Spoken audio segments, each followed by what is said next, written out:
ఎప్పుడైతే ఆకాష్ నాకు యాక్టింగ్ అంటే చాలా ఇష్టం అని చెప్పాడు, ఒక్క క్షణం నేను కూడా కంగారు పడ్డాను. మనం పాడితే గిడితే పాటలు పాడాలి కానీ ఇదేందిరా యాష్. లేదు,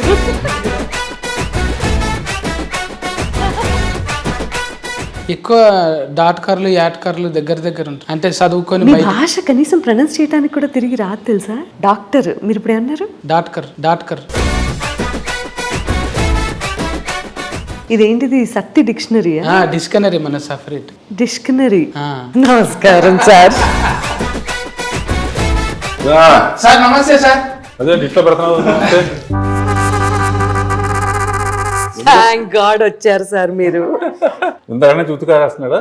ఎండగట్టలేదంటే మీరు అనగానే పూలు ఫన్లు గుర్తుకొస్తాయి. ఎక్కడ మీ ఊర్లో చూసినప్పుడు కూడా నేనే గుర్తుకొస్తాను.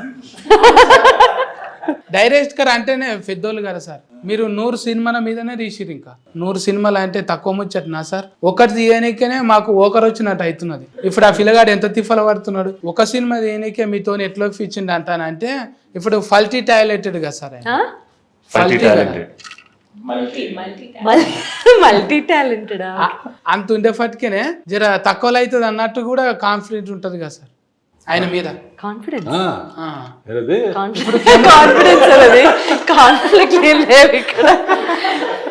నమ్మకం ఉంటది కదా సార్. నమ్మకం బొమ్మ చూసిన అది తీసిన. నాకేంటంటే నువ్వు చెప్పావు కదా 100 సినిమాలు తీసి తీసి తీసి నీలాంటి వాళ్ళతో విసిగి వేసారి అంటే వాళ్ళు విసిగి వేసారు. ఎప్పుడు ఈయనేనా అని అప్పటి నుంచి ఇక మొదలుపెట్టారు అనమాట. కొత్తగా ఎవరు తీస్తున్నారు వాళ్ళందరినీ కనిపెట్టి వాళ్ళకి అవకాశం ఇచ్చి నేను సినిమా తీద్దాం అనుకుంటున్నాను. దీని వెనక నువ్వు అడిగావు కాబట్టి 23 ఇయర్స్ బ్యాక్ నేను సినిమాలు కనుక ఇప్పుడు కొత్త డైరెక్టర్స్ వచ్చారనుకో మేము వెనక వెళ్ళిపోవాలిగా, అందుకు ముందు రెడీగా ఉంటాం అనమాట. సినిమాలు కాకుండా మనం ఏం చేయాలి అని ఆలోచిస్తే సీరియల్స్ అయితే కూడా సినిమాలుగానే ఉంటుంది. కథలో చెప్పుకోవచ్చు, మ్యూజిక్ చేపించవచ్చు, వినోద్తో పాడించవచ్చు, ఇట్లా కొత్త కొత్త వాళ్ళతో అవకాశం ఇవ్వచ్చు అని చెప్పి సీరియల్స్ మొదలుపెట్టారు. అప్పుడు నా దగ్గర రాజమౌళి యాడ్స్ తీసేవాడు అనమాట. సీరియల్స్ మొదలుపెట్టి ఫస్ట్ సీరియల్ శాంతినివాసం అని ఈటీవీలో వచ్చింది. దానికి ఫస్ట్ డైరెక్షన్ అనమాట. ఆర్కే టెలిషో దాని పేరు. దాని మీద సీరియల్స్ తప్ప సినిమా తీయాలి.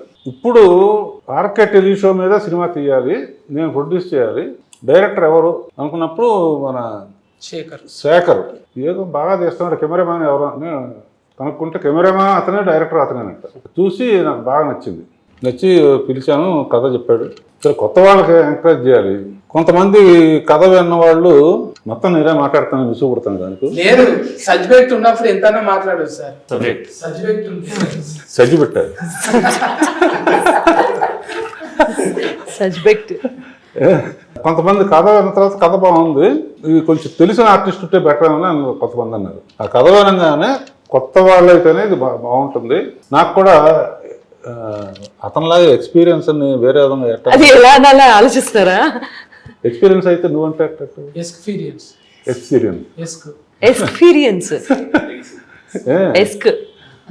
సో కొత్త వాళ్ళతోనే తీయాలని డిసైడ్ చేసుకుని ఈ అబ్బాయిని కనిపెట్టాను. ఈ అబ్బాయి ఎవరో అని తర్వాత కనిపెట్టాను.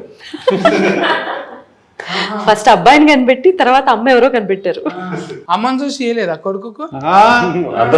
కొడుకుని చూసి అమ్మకి అవకాశం. అమ్మ ఏంటంటే నా కూతురుతో సమానం. నాకు బాగా స్టార్టింగ్ ఇండస్ట్రీకి వచ్చినప్పటి నుంచి నా పిక్చర్లో అద్భుతమైన పాటలు పాడింది. ఎంత పొడుగ్గా ఒక అబ్బాయి ఉంటాడు తెలియదు. పాట పొడుగ్గా పాడతాం కానీ. సో ఇతను పెట్టాం. ఈ అమ్మాయి నీకు ఎట్లా అనిపిస్తుంది? యూత్ నువ్వేం చెప్పక. అంటే ఇప్పుడైతే మంచిగానే కొడుతుంది సార్. మేకప్ లేకుంటే ఎట్లా కొడుతుందో తెలియదు. పాప అసలు మేకప్ లేదండి. సరే పోలే ఆవిడ అన్నారు సపోర్ట్ చేసి. ఈ అమ్మాయి నాకు అంతకుముందు పరిచయం కాలేజీలో కదమ్మా. పోయినసారి శ్రీలేదని ఒక అమ్మాయి వచ్చింది కదా. అవును సార్, మీరు పరిచయం చేశారు కదా సార్. అన్ని దొంగచాటుకు అన్ని కనిపెడుతున్నావా? ప్రారంభం మీతోనైతే బోనియా మంచిది. మేము గంగోత్రిని కూడా చూసినాం కదా సార్. అవును, అందులో పాటలు, అందులో సాహిత్యము చూసి మురిసిపోయినాం సార్. చాలా అట్లనే ఇప్పుడు ఈ బాబు కూడా వచ్చింది.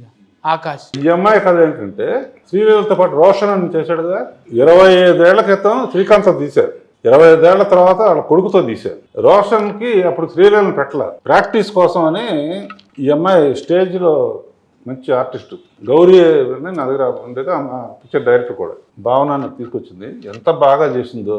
మీరు నన్ను చూస్తే నాకు ఒక పాట యాదకొస్తుంది మేడం, ఎప్పటికైనా మీతో చెప్పాలనుకున్నా.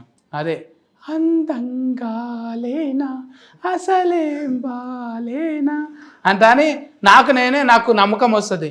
ఇంత మంచిగా పాట పాడింది కదా, నన్ను చూస్తే వాడుతుందేమని. ఒకసారి వాడతారా మేడం? ఆయన చూసి మిమ్మల్ని చూసేలా నిజంగా బాగున్నాడు. అందంగా లేనా అసలేం బాలేనా నా గురించి కదా సార్. అంటే నా గురించి వాడు మేడం. అది నేను వాడితే ఎట్లుంటుందో మీరు వాడాలని. అందంగా లేవా అని పాడు. అందంగా లేవు అసలే బాలేవు. అందంగానే ఉన్నాం అనుకో. ఈ పాట మీకు డెడికేట్ చేయాలి. డెడికేట్ అంటే ముందు అంటే ఉన్నప్పుడు వాడేదే కదా సార్. శ్రద్ధాంజలి కాదు, శ్రద్ధాంజలికి అందంగా లేనా పడుతుంది. డెడికేట్ అంటే ఇది అవి నెత్తి మీద పడితే శ్రద్ధాంజలి. నిజంగా ఫూలే సార్ ఇవి. థ్యాంక్స్.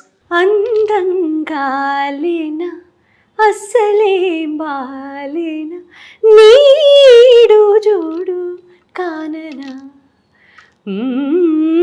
అలుసైపోయానా అస్సలేమీ కానా వేషాలు చాలే పొమ్మనా.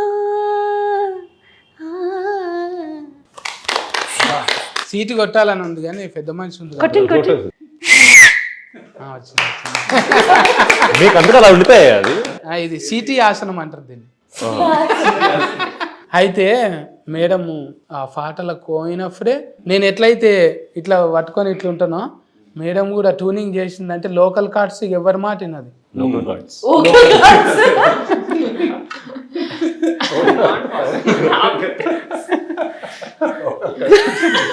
సార్ ఇప్పుడు మీరు మొన్న పెళ్లి సందర్లో కూడా మీరు గెస్ట్ రోల్ ఇట్లా వచ్చిపోయారు కదా సార్. ఇంట్లో కూడా గెస్ట్ ఏమైనా ఉందా సార్? అంటే తిట్టారు అందరూ. ఎవరు సార్? వేస్తే మెయిన్ రోల్ అయ్యారు కానీ అది లెక్క. అంటే కొడుకుకి ఇచ్చారు కానీ అమ్మకేమి ఇచ్చారు ఇంట్లో? సినిమా చూస్తా కదా, ఊరినే ఇంటర్వ్యూ చేసి వెళ్ళిపోతావా తర్వాత జర గట్లనే సార్. నేను ఏదో సోషల్ మీడియాలో చూసి లోకల్లో టాయిలెట్ ఏమున్నది ఆడేమున్నది చూసుకుంటా. టాయిలెట్ ఏంటండి? టాయిలెట్ అండి, టాలెంట్. Local toilet. జర ఎక్కువ చూడ సార్ నేను సినిమాలు ఏమనుకోకు. కానీ మాది చూడండి. ఇప్పుడు చూస్తున్నా. ఇప్పుడు బుగ్గలు. బుగ్గలు ఇది ఫటాకా చూపేసి.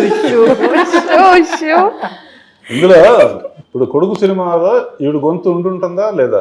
ఉంటుందనే నమ్ముతున్నా సార్ నేను. ఎందుకంటే పిల్లలను డెవలప్మెంట్ చేయాలంటే పిల్లల ఎవరి పిల్లలు వాళ్ళు డెవలప్మెంట్ చేయాలి.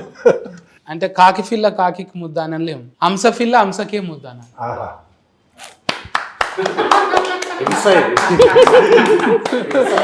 హంస పిల్ల హంసకి ముద్దు మరి కాకి అనలేము కదా మేడం.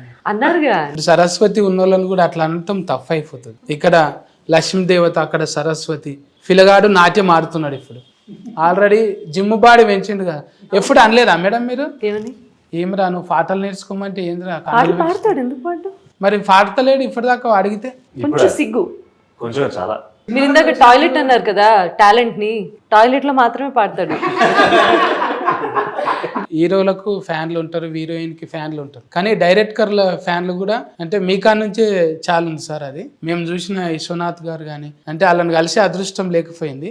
మిమ్మల్ని కలిసినందుకు హ్యాపీగా ఉంది సార్. ఇవాళ అంటే మీ ఆశీర్వాదం ఉంటే మీరు మొదలు పెట్టిరంటే వాళ్ళు సూపర్ హిట్ అయిపోతారు. అంటే చిన్నగా నవ్వుకోనికి అంటాం సార్ ఫూల్ ఫన్లు అని, కానీ చాలా మీనింగ్ ఫుల్ అనే ఉంటాయి. ఎప్పుడు కూడా ఎత్తిసుకు దాటలే మీరు. ఒక ఏజ్ వచ్చిన తర్వాత మనం కూడా జాతికి ఏమన్నా ఇవ్వాలనుకుంటాం కదా.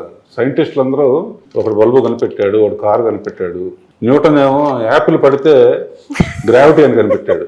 నేనేం కనిపెట్టానంటే అది ఎక్కడ పడాలి. పిక్చర్ రిలీజ్ అయిన తర్వాత ఫస్ట్ ఇంటర్వ్యూ నీతోనే చేస్తాం. కామెడీ అంటే బాగా ఇష్టం, చాలా నిజంగా అనుకుంటున్నా ఈ అబ్బాయి బాగా చేస్తున్నాడు, ఒకరోజు అయినా మనం పిలవాలని. నువ్వు నిజంగా ఆ స్టేజ్ నుంచి ఇవాళ 10 మంది 100 మంది లక్షల మంది కోట్ల మంది నీ షోస్ ఎంజాయ్ చేస్తున్నారంటే నీ కష్టమే. నా కథ కూడా ఏంటంటే ఈ అబ్బాయి అనుకున్న సాధించడానికి ఎన్ని అడ్డంకులు వచ్చినా సరే ఆఖరికి ఇంట్లో గొడవ ఉన్న అవతల వాళ్ళు అడ్డం పెట్టినా కూడా మంచి పనులు చేస్తూ ఉంటే ఎప్పుడు అడ్డం పెడతా ఉంటారు కదా, అవన్నీ తట్టుకుని ఎలా తన కోసం కాకుండా ఊరి కోసం ఎలా చేశాడు అనేదే ఈ కథ. అందులో మంచి ఎమోషన్స్ ఉన్నాయి. అబ్బాయి బాగా చేశాడు, మంచి భవిష్యత్తు ఉంది. ఆ అమ్మాయి చాలా మంచి టాలెంట్ ఉంది. నేను సావిత్రి గారిలాగా చేసామమ్మా అని చెప్పాను. ఆ అబ్బాయి కూడా నేను ఆర్కిటెక్ట్ షో రాజమౌళికి ఛాన్స్ ఇచ్చాను, మళ్ళీ ఇతనికి ఛాన్స్ ఇచ్చాను. థ్యాంక్స్ సార్, ఇంత సమయం ఇచ్చిండ్రు. మీరు ఎంతో మందిని చూసిరు, ఎన్నో సినిమాలు తీసిరు. మేము కూడా మతి పెట్టుకునేటట్టు ఉంటామని blessing sir. Okay, thank you.